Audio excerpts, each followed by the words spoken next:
Magandang araw kakokok, magluluto tayo ngayon ng beef with garlic and mushroom. Sa sobrang sarap nito, tiyak akong uulit-ulitin nyo ang pagluluto. At kung may mga anak kayo sa bahay, siguradong magugustuhan nila to. Tignan nyo naman po, ang sarap. Sarsa pa lang mapapatumba mo na ang kanin. Sa katamtamang apoy, dito sa ating kawali, maglagay tayo ng mantika. Pag mainit-init na, ilalagay na natin ang bawang. Huwag nating ilalagay lahat, magtira tayo para sa igigisa natin mamaya. Lutuin natin hanggang mag-brown. Okay na yan, iwasan din yung masunog at baka pumait. Set aside lang natin. Dito sa parehong kawali, magdagdag lang tayo ng kaunting mantika. Ilagay na din natin ang natirang bawang. Ilagay na natin ang sibuyas. Pag translucent na yung sibuyas, ilagay na ang beef. 1 kilong baka ito, yung part ng baka na may laman at kaunting taba.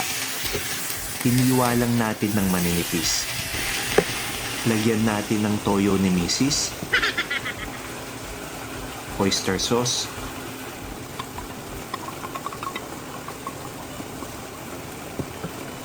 Takpan lang natin.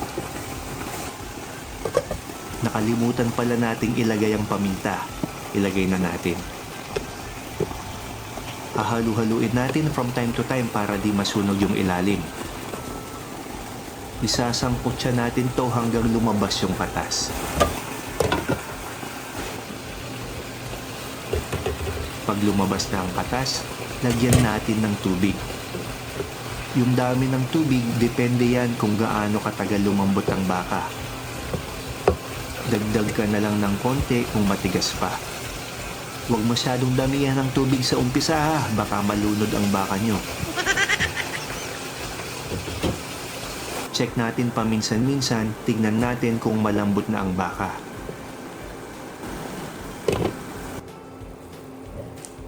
Dahil medyo matigas pa, magdadagdag tayo ng tubig. Maglalagay na din tayo ng kaunting asukal, brown or white kahit ano pwede, pangbalanse sa alat ng toyo at oyster sauce. At ayun na nga kakokok, lumapot na ang sabaw at malambot na din ang baka. Okay na to, ilagay muna natin sa mangkok. Ayun no, tignan nyo po oh, hindi pa yan tapos kakokok pero matatakam ka na. Actually, kahit ito lang ay okay na, pero mas ile-level up pa natin yan. Lutuin naman natin ang gravy. Sa medium low na apoy at sa parehong kawali, mag-melt tayo ng butter. Pag tunaw na, ilagay na natin ang harina. Mix lang ng mix hanggang mawala na yung buo-buo. Tsaka natin ilalagay ang ating mushroom. Takpan lang natin around 1 minute.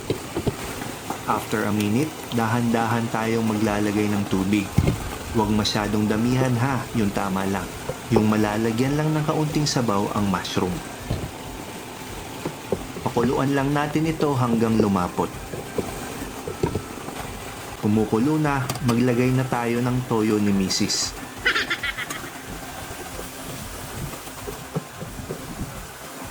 At syempre, lalagyan din natin ng paminta.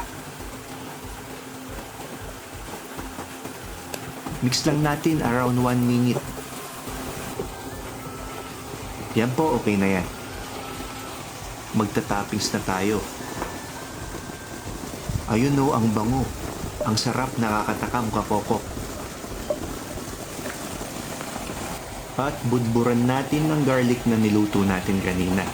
Siya nga pala, ang eksaktong sukat ng ingredients ay nasa description box o comment section.